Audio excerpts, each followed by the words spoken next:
Hello विद्यार्थी मित्र हो, इयत्ता 9वी तुकडी अ व ब विषय संरक्षणशास्त्र यातील प्रकरण नंबर 6 भारतीय वायुसेना इंडियन एअरफोर्स के पाठीमागे आपण नौसेना प्रकरण नंबर 5 याविषयीची माहिती अभ्यासलेली आहे. तर आजच्या व्हिडिओमध्ये आपण भारतीय वायुसेना, ब्रिटिश साम्राज्यकालीन भारतीय वायुसेना, भारतीय वायुसेनेचे कार्य व जबाबदाऱ्या या संदर्भामध्ये माहिती अभ्यासणार आहोत.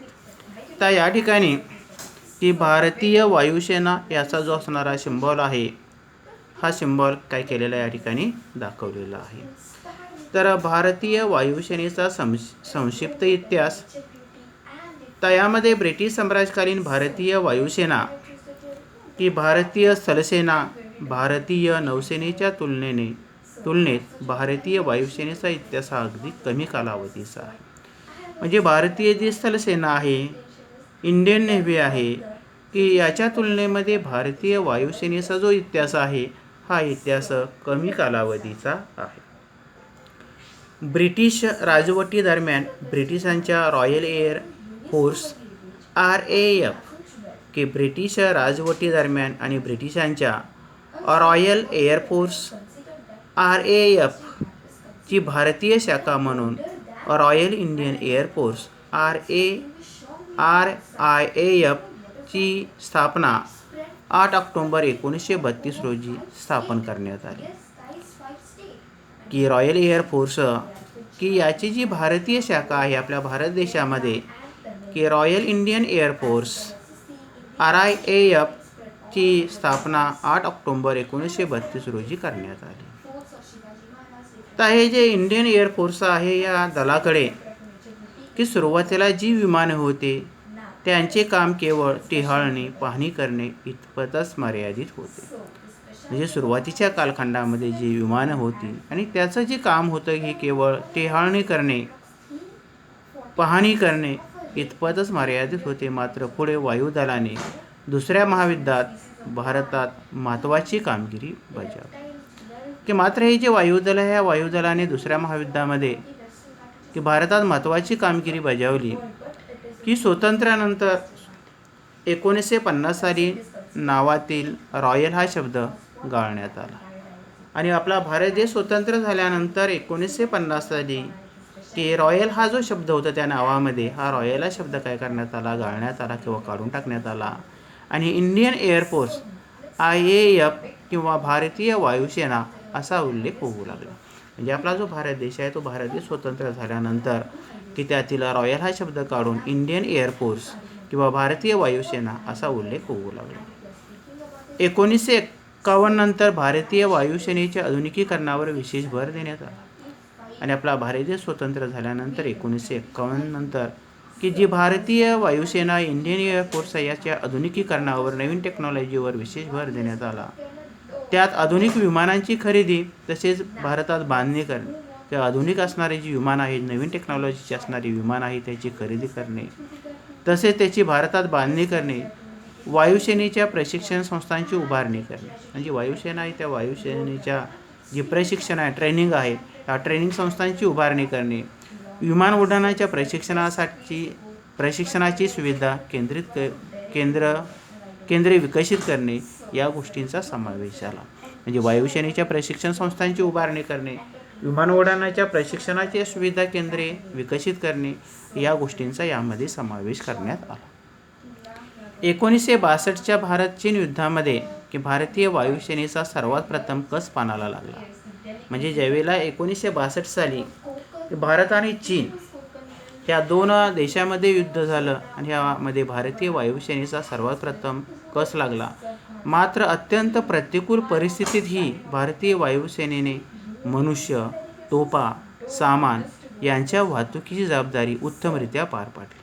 म्हणजे 1962 साली असणारी जी प्रतिकूल परिस्थिती आहे, त्या परिस्थितीमध्ये भारतीय वायुसेनेने मनुष्य, तोफा, सामान यांच्या वाहतुकीची जबाबदारी उत्तमरित्या पार पाडली आणि विशेषतः काराकोरम आणि विशेषतः यामध्ये काराकोरम, लडाख येथील धावपट्ट्या खूपच लहान असूनही वायुदलाने आपली कामगिरी पार पाडली.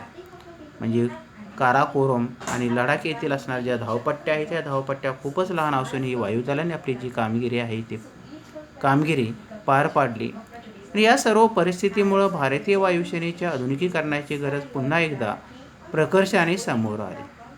आणि ही जी सर्व परिस्थिती आपण विचारामध्ये घेता भारतातील वायुसेनेच्या आधुनिकीकरणाची गरज पुन्हा एकदा प्रकर्षाने समोर आली. आणि त्यानंतर मात्र भारतीय वायुसेनेच्या गरजा पूर्ण करण्याचे कोशिशेने प्रयत्न झाला.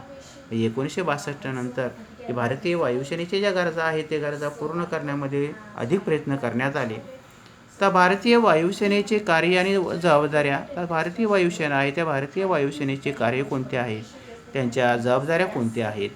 तर आक्रमणाच्या वेळीचे कार्य की ज्यावेळेला आक्रमण होतं, परकीय देशाचं आणि देशामध्ये युद्ध वगैरे निर्माण होत असतं की त्यावेळेला आक्रमणाच्या वेळेचे कार्य की युद्धात गरजेप्रमाणे परकीय क्षेत्रात व खोलवर हल्ले करणे, की युद्धात गरजेप्रमाणे परकीय क्षेत्रामध्ये जाऊन खोलवर हल्ले करणे, बंबावर्षा करणे, भारतीय हवाई हद्दीचे संरक्षण करणे.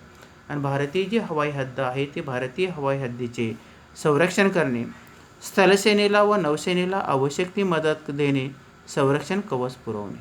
म्हणजे यामध्ये की युद्धामध्ये गरजेप्रमाणे परकीय क्षेत्रामध्ये खोलवर जाऊन हल्ले करणे, भारतीय हवाई हद्दीचे संरक्षण करणे, स्थलसेनेला व नौसेनेला आवश्यक ती मदत देणे, संरक्षण जे कवच आहे ते संरक्षण कवच पुरवण्याचं कार्य हे वायुसेना करते.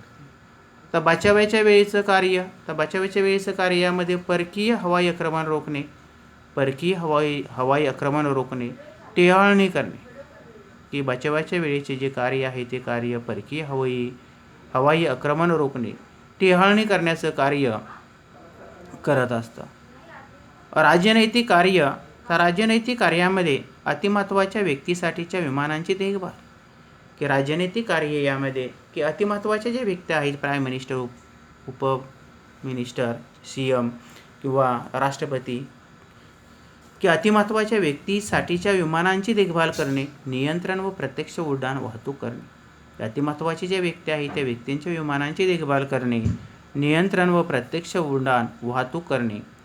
शांतता किंवा आपत्कालीन कार्य, ही शांतता आहे किंवा ज्यावेळेला नैसर्गिक आपत्ती येतात त्यावेळेला की आधुनिकीकरणावर भर देऊन कुशल सैन्यदल बनवणे, अद्ययावत प्रशिक्षण देत राहणे, की आधुनिकीकरणावर भर देऊन कुशल सैन्यदल बनवणे व अद्ययावत जे प्रशिक्षण आहे हे प्रशिक्षण देत राहणे. विमाने, शस्त्रे, क्षेपणास्त्रे या उपकरणांची सातत्याने देखभाल करणे, की जी विमान आहे, शस्त्र आहे, क्षेपणास्त्र आहेत आणि या प्रकारची जी उपकरणं आहेत त्या उपकरणांची सातत्याने देखभाल करणे आवश्यक असते.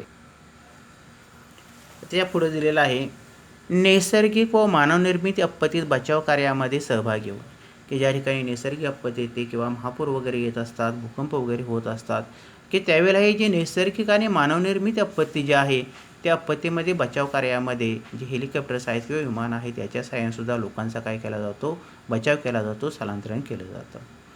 अन्न, औषधे, कपडे, पाणी यांचा पुरवठा करणे, की ज्यावेळेला दोन्ही राष्ट्रामध्ये युद्ध सुरू होतं त्यावेळेला की सैनिकांना अन्न, औषधे, कपडे यांचा जो पुरवठा आहे तो हेलिकॉप्टर किंवा विमानाच्या साहाय्याने केला जातो. नागरिकांना स्थलांतरासाठी मदत करणे, जे नागरिक आहे त्या नागरिकांना स्थलांतरासाठी ज्यावेळेला मानवनिर्मित किंवा निसर्गनिर्मित आपत्ती येते की त्यावेळेला नागरिकांना स्थलांतरणासाठी मदत करण्याचं कार्य हे इंडियन एअरफोर्स करत असतं. त्याचबरोबर वैद्यकीय जी सेवा आहे हे वैद्यकीय सेवा पुरवण्याचं कार्य करणे आवश्यक असतं. म्हणजे वैद्यकीय जी सेवा आहे ते वैद्यकीय सेवा पुरवठा करणे, औषधं असतील, मेडिसिन असतील, डॉक्टर्स असतील की यांचा पुरवठा योग्य अशा पद्धतीने करण्याचं कार्य इंडियन एअरफोर्स करत असतं. जो राहिलेला भाग आहे तो आपण पुढील व्हिडिओमध्ये अभ्यासणार आहोत. थँक्यू.